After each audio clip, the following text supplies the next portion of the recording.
서로 교도소로 직행해야 됩니다, 여러분. 누군가는 위험하다고 해요. 이런 게 범죄행위야, 폭력하는 게. 누군가는 상남자라고 하지만 표 생각하면 안 해야지 이런 거. 저도 압니다. 누군가는 품격이 없다고 하죠. 내가 조작했다는 거야, 이러면. 호와 불호로 나뉠 뿐 중간이 없는 사람, 본인 자신도 적과 악운의 구분이 분명한 사람, 누가 치받으면 물러서지 않고 더 세게 맞붙는 사람, 민주당 대선 후보 이재명입니다. 이 시대 이렇게 평가가 갈리는 정치인이 있을까요? 그가 대통령이 되면 더불어 잘 사는 정책이 쫙쫙 펼쳐질 거라 기대하는 사람이 있는가 하면 베네수엘라처럼 될 게 뻔하니까 이민 갈 거라는 사람도 있어요. 누군가의 미래가 궁금하시면 그의 과거를 보시면 됩니다. 맞습니다. 그 사람이 살아온 인생을 보면 미래가 보이죠. 이재명이란 사람은 어떤 인생의 굴곡을 거쳐서 지금의 이재명이 됐을까요? 공장을 다니던 가난한 소년이 왜 인권 변호사가 됐고 왜 정치인이 되기로 했으며 어쩌다 대선 후보까지 됐을까요? 그의 인생을 얘기하는 거니까 이재명 뒤에 직함을 넣지 않아도 넓게 이해해 주세요.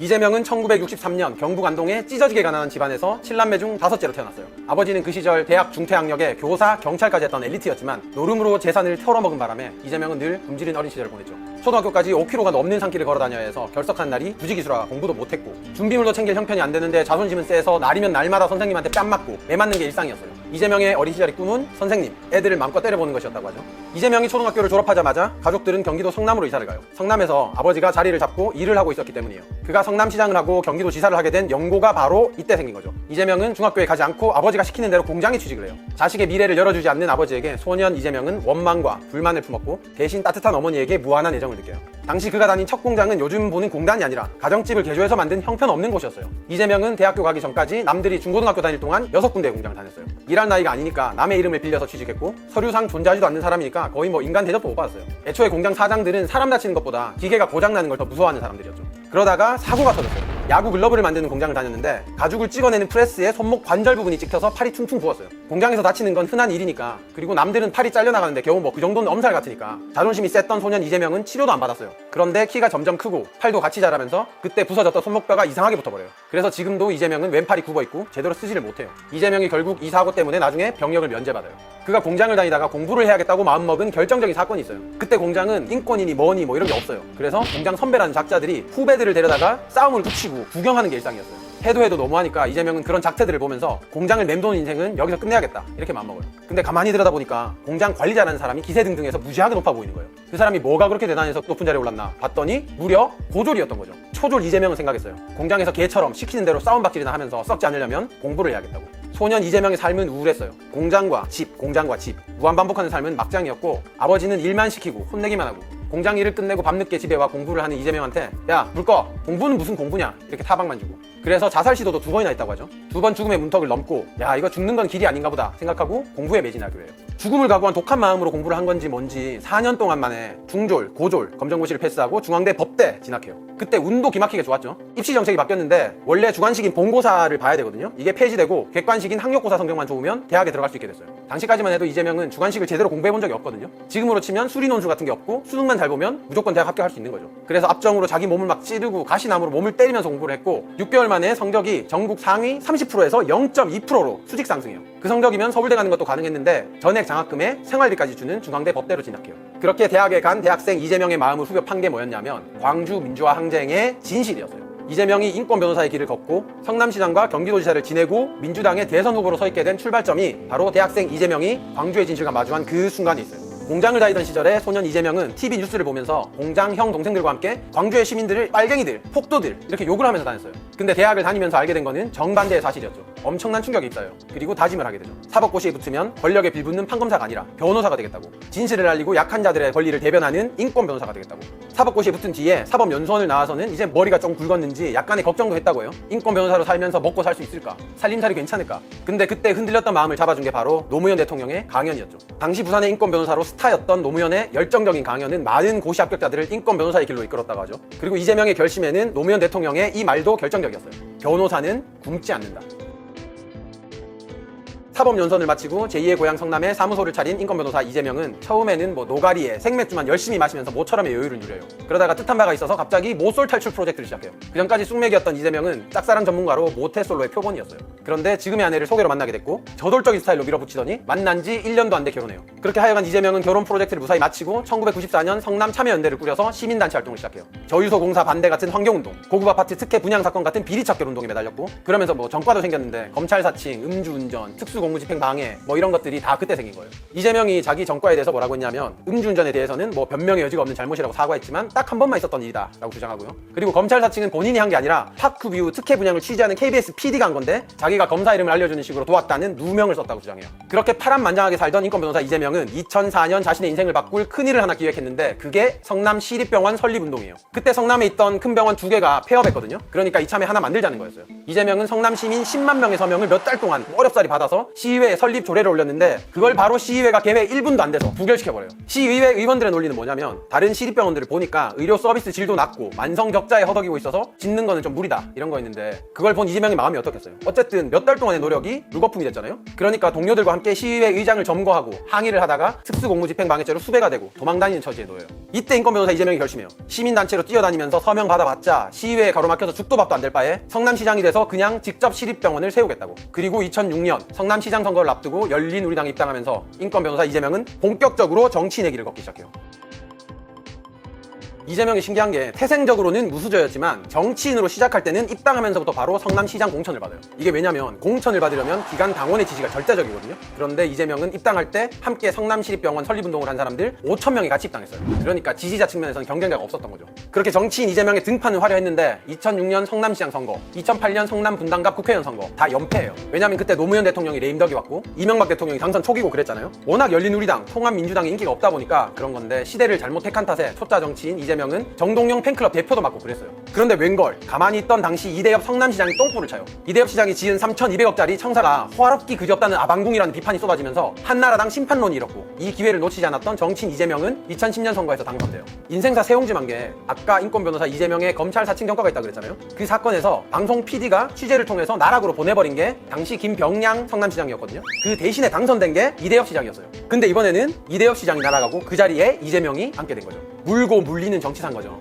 이재명은 이렇게 기회가 왔으니까 시장 되자마자 자신이 깨끗하고 화끈한 시장이라는 점을 적극 어필해요. 호화청사라는 비난을 잘 알고 있으니까 9층에 왕궁처럼 모셔놓은 시장실을 2층으로 옮겼고 원래 시장실은 시민에게 개방해버려요. 민원인이나 시위대가 찾아와도 직접 대응하는 상남자의 면모도 보이고요. 그보다 더 대단한 전략이 뭐냐면 부채로 허덕이던 성남시가 모라토리엄을 선언해버린 거였죠. 이게 놀라운 게 모라토리엄 선언한 직후에 전임 이대엽 시장의 비리가 완전히 다 들통났기 때문이에요. 정치인으로서도 뭐 천운을 타고 났다고 해야 하는 건지 이 비리가 그냥 비리가 아니고 토착 비리의 끝판왕급 사건이었는데 성남시 공무원이 뇌물을 주고 승진하고 시장 조카가 붙어가지고 막 광급 봉사를 주무르고 난장판이었어요. 이렇게 이재명의 이미지는 한순간에 토착비리의 해결사가 돼버렸고 원래 천당 아래 분당이라고 불리던 부자 동네 거기는 한나라당 지지층이거든요. 근데 분당 주민의 호감도까지 높아졌어요. 이후에 이재명은 7천억 원이 넘던 성남시의 빚을 다 갚았다고 선언하면서 다시 뉴스의 중심에 섰고 성남시에 사는 청년들에게 한 해 100만 원을 지급하는 청년 배당을 실시하는 등 내놓는 정책마다 사람들의 이목을 집중시켰어요.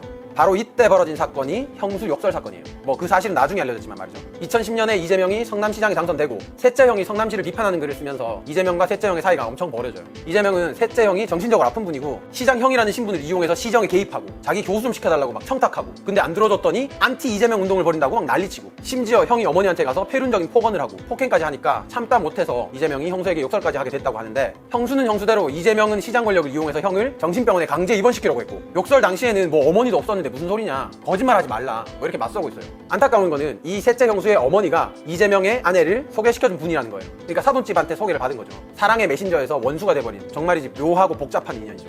이재명은 무난히 2014년 선거에도 당선돼요. 그리고 그 직후에 이재명의 사이다 이미지를 전국구로 떠오르게 하는 장면이 만들어져요. 당시 국민들을 아주 충격으로 빠뜨린 사건이 하나 있었는데 판교 환풍구 추락사고예요. 걸그룹 공연 중에 그거 보려고 환풍구 덮개에 사람이 몰리면서 결국 덮개가 무너졌고 무려 16명이 사망했어요. 이때 국정감사에서 새누리당 의원이 이 자리가 어떤 자리인데 실실 쪼개고 웃고 있습니까? 라고 호통을 치니까 이재명은 실실 쪼개지 않았습니다 라고 맞받아쳤어요. 이 자리가 어떤 자리인데 그렇게 실실 쪼개고 웃고 있습니까? 실실 쪼개지 않았습니다. 키보드 워리어답게 페이스북에도 한마디 쏘아붙였는데 이 영상과 SNS가 퍼지면서 이재명은 사이다 이미지를 얻게 돼요. SNS를 봐도 그렇고 뉴스를 봐도 그렇고 이재명은 말을 시원시원하게 하고 어느 산 하나 물러서는 법이 없어요. 고구마보다 사이다를 원하는 요즘 사람들에게는 정치인으로서는 최고의 이미지 전략을 갖고 있는 거죠. 그의 지지층을 손가락 혁명군이라고 하죠. 그 말처럼 손가락으로 스마트폰을 두드려서 SNS를 올리고 직접 유권자와 소통하는 걸 가장 잘하는 정치인이 이재명이고요. 이재명이 SNS로 직접 소통한 이유를 가만 보면 그가 대학 시절 큰 충격을 받았던 광주의 진실과 연관이 있어요. 광주 민주항쟁 당시에 보도 통제 때문에 광주의 진실이 언론을 통해서 사람들에게 거의 알려지지를 못했거든요. 이것 때문에 당시 대학생들이 유인물을 뿌려서 진실을 알렸거든요. 이재명은 지금 SNS로 얘기하는 게 당시 유인물을 뿌려서 진실을 알리는 거랑 비슷한 일이라고 생각하는 것 같아요. 혹시 미디어를 통해서 왜곡될지 모르니까 직접 진실을 알리는 게 정답이다 이렇게 생각하는 거죠. 그렇게 환풍구 사고 이후에 인지도를 올리던 성남시장 이재명 앞에 박근혜 최순실 게이트가 터졌어요. 이재명은 정치인 중에서 최초로 박근혜 하야를 공개적으로 외쳤고 그들이 우리의 종임을 우리를 존중해야 되는 대리임을 우리가 월급주는 모습임을 우리가 증명합시다 여러분. 촛불 집회에서 속 시원한 발언들을 쏟아내면서 드디어 한 방에 전국적 인지도를 챙겨요. 황교안이 총대를 메고 있습니다. 우리가 그 총대를 부러뜨려줘야겠죠. 초졸 공장 소년에서 가장 유명한 지자체장이 되더니 이제 대통령 후보로 거론되는 일이 벌어진 거예요. 근데 왕자에 앉으려면 왕관의 무게를 견뎌야 하는 건지 정치인 중에 추문과 논란에 가장 많이 휩싸이게 된 것도 이 뒤부터였어요.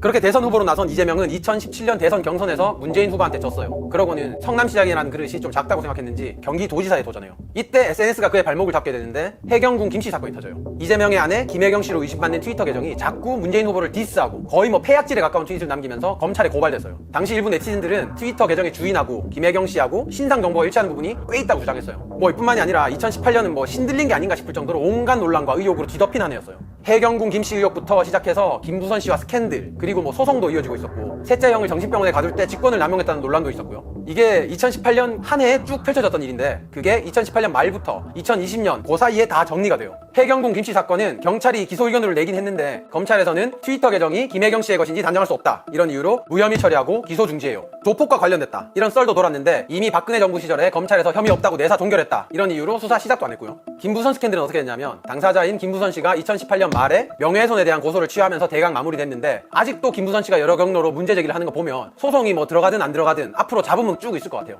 2020년 7월에는 당선 무효가 걸려서 이재명의 목숨줄을 쥐고 있는 큰 판결이 이루어졌어요. 그 내용이 뭐냐면 이재명 지사가 2018년 경기도지사 선거 토론회에서 친형을 정신병원에 입원시키려 했느냐 이런 상대 후보 질문에 그런 일 없다고 답했거든요. 이게 허위 사실을 공표한 거 아니냐는 거죠. 만약 거짓말을 했으면 허위 사실을 공표한 거고 당선 무효가 될 수 있는 중대 사안이에요. 근데 문제는 당시 성남지사나 보건소장이 법정에서 이재명 지사가 친형의 강제 입원 방안 마련을 지시했다 이렇게 증언했거든요. 대법원의 판단은 이랬어요. 토론회가 즉흥적으로 이루어지니까 표현이 명확하지 않을 수 있다. 그러니까 적극적으로 허위 사실을 공표한 걸로는 볼 수 없다. 이런 취지로 무죄라고 판결했어요. 이 판결을 마지막으로 이재명을 둘러싼 아주 큰 의혹이 거의 해소가 됐고 정치적으로 가장 큰 위기에서 벗어나게 됐어요. 이렇게 소송이 진행되는 와중에도 이재명은 경기도 계곡에서 바가지 닭백숙을 팔면서 수십 년 동안 불법 영업했던 시설물을 철거시키기도 하고 그때 이재명이 불법을 저지르고 있지만 인정에 호소하면서 봐달라는 상인들한테 단호하고 엄정하게 대응하면서 속 시원하다는 반응을 많이 얻기도 했죠. 놀이공원 가면 얼마나 비싼지 아시죠? 형평성, 공정성도 다 좋지만 사실은 유예를 지금까지 수십 년을 해온 거죠. 그럼 언제까지 할 거냐 도대체.